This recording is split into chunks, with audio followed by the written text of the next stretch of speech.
What's going on, Giants fans? We have some breaking news to get to. The Giants and Joe Schoen have finally cut cornerback James Bradberry to save a lot of cap space. We'll get you the details in a second. But Dan Duggan, who works for The Athletic, he was first on the news, one of the best Giants beat reporters.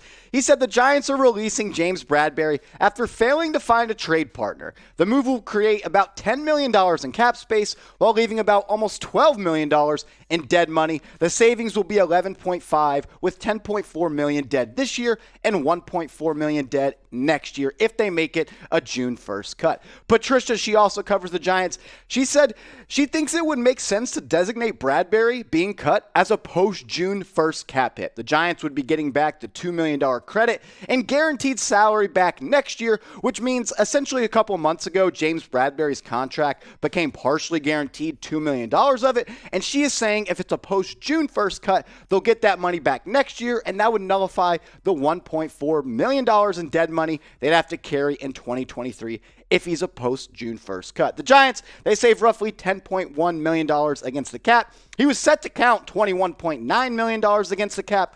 At the end of the day, this was a money move. The Giants, they didn't really have enough money. They came into today at about $6 million in available cap space. Thing is, it was going to cost them almost $12 million to sign their rookie class. So I want to take the pulse of all Giants fans right now. We've talked about this time and time again on this channel. I'm just happy it's over with. I would have loved to keep him, but I want to know what you have to say. What was your one-word reaction to the Giants cutting James Bradberry? And if this is your first time coming across a New York Giants Now video by Chat Sports, make sure you hit that big red button, because look, this is why you subscribe. When news comes out, we hop in the studio. My producer, Sam, he helps me get in front of the camera and get you guys the news as soon as possible. We pride ourselves here at Giants Now and Chat Sports to be the first when it comes to delivering you guys breaking news, and I promise you, we're going to be the first YouTube video talking about this. So if you haven't yet, go down, hit that big red button, join the family, and help us get to 9,000 subscribers. We're just over 500 away. Maybe we get there on this video if everybody goes and hits that big red button. So go do so right now. My one-word reaction to Bradberry getting cut is finally. And it's not a bad thing or a good thing. I'm just glad the situation has come and gone, because we've talked about it for too long. I'm tired of talking about it. I know you were tired of talking about it because the View said that. But look, this is why they did it, because he had a cap hit of $21.8 million. And it's not that he's not a good football player, because he is, and we have some stats to show you. But when you can save $10 million, and when you're in a situation like the Giants are, which pretty much was salary cap hell, you have to do what you have to do. This wasn't because he wasn't a good player. It was to sign other good players like Kayvon Thibodeaux, Evan Neal, Mark Lewinsky, John Feliciano. All the free agents the Giants signed, it was only they were able to do so because they were going to cut James Bradberry. It sucks that they weren't able to make a trade happen. It sucks to see him go. It sucks that you get nothing back for him. But sometimes when news gets out there that the NFL knows you got to move on from someone, they're not going to offer trades, similar to the Amari Cooper situation with the Dallas Cowboys. Teams are going to get together and say, look, I won't trade for him if you don't trade for him, and then we'll have a bidding war on the open market. The Giants, they weren't able to trade him, and that sucks because he's a good football player. And what he did in 2020, where he played 15 games after signing that 3-year contract with the Giants after coming over from Carolina, he was a top 5 cornerback in the NFL, allowed less than 600 yards, just 4 touchdowns, had 3 interceptions, 18 pass breakups, and only allowed a completion percentage of 61.5. Then he kind of took a step back. The defensive line wasn't as good. They couldn't generate as much pressure as they did the prior year. He gave up 850 yards compared to 580. He gave up 8 touchdowns compared to 4. But the reason they moved on from him partially was because he's not going to be a scheme fit under Wink Martindale. The last couple of years, the Giants, they've played a lot of zone coverage, and that's what James Bradberry is. He's a cover 3 corner that likes to bail, keep everything in front of you, because he lacks a little bit of foot speed, and he likes to play that cover 3 man press where he likes to get in your face and bail and get your hands on you because he's a strong player. And last year, he played man only about 23% of the time, and he allowed 68% of passes targeted to him to be completions. He allowed 273 yards in man coverage and 118 yards after catch. That's the one that bothers me, because when he was in man, he was getting beat and it was letting receivers run freely after the catch. He allowed about 16 yards per catch when in man, and quarterbacks, when they targeted him in man coverage, they had 127.2 quarterback rating. Wink Martindale, he's going to run a lot of man coverage. The exotic schemes and the exotic blitzes we've talked about, but the cornerback room now for the Giants, it's really light, man. Adoree Jackson, he's your cornerback one, who played really well on the back half of the season last year. I like him a lot, but I have concerns about Adoree Jackson being that number one corner that travels sideline to sideline and is asked to cover number one wide receivers. He's a smaller guy. He's had a lot of injury issues in the past. Let's hope he's built for that this year. We'll find out.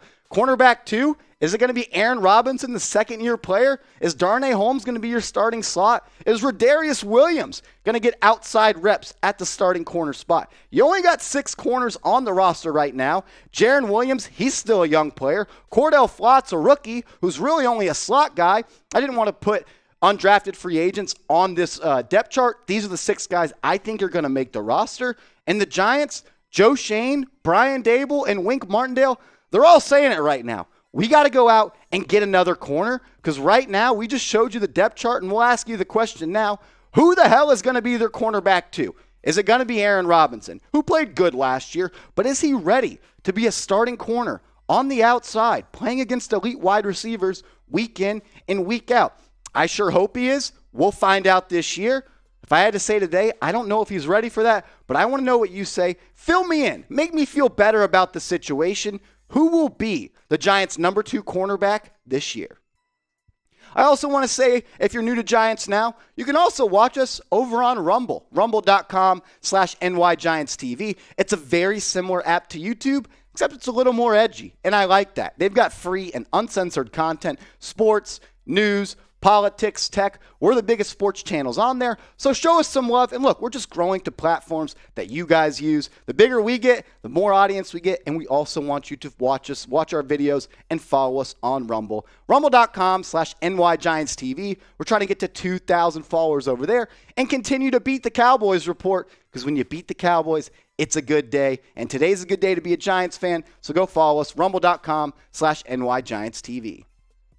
Coming into today, the Giants had about roughly $6 million in cap space, and following the move of James Bradberry, which saves them an additional $10 million, they have about $16 million in cap space. But they're not going to be able to spend all of that, because it's going to cost them almost $12.5 or a little bit more, $12.6 million to sign the rookie class. Look, when you got 2 picks inside the top 7, 5 picks inside the top 85, you're going to have to pay a lot of money to your rookies. So you have to allocate $12.6 million to sign those rookies. So you got about $3.5–4 million left. You want to stay flexible during the season. Maybe you want to make a trade. Maybe you want to go sign someone. Whatever you want to do, you don't want to go zero on your cap space.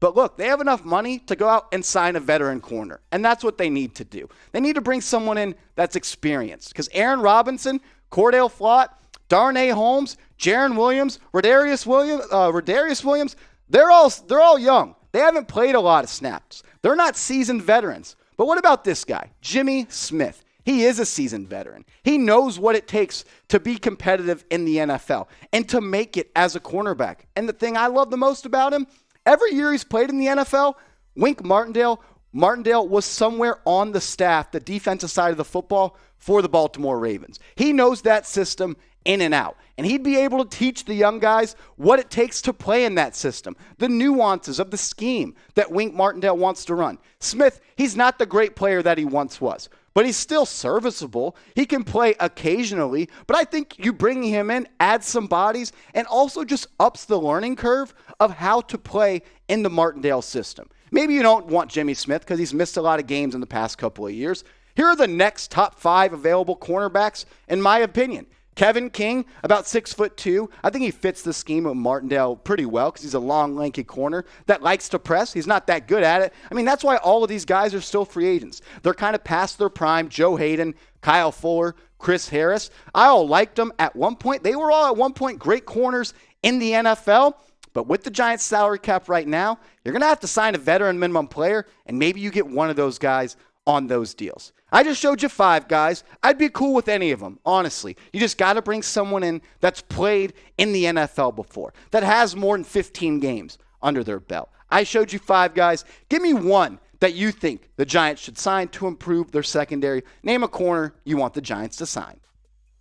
I want to say thank you to everybody that's clicked on today's video. Look, we pride ourselves here at Giants Now by Chat Sports at being first when it comes to breaking news. So I appreciate you clicking on this video, and give me a follow on Twitter at @MarshallGreen_. When the news came out, I tweeted about it, so it's another way you can stay up to date on Giants news and rumors. I'll put the link to my Twitter in the comments and description of this video. If you follow me, I'll give you a follow back from this video. Just let me know you came from the James Bradberry video.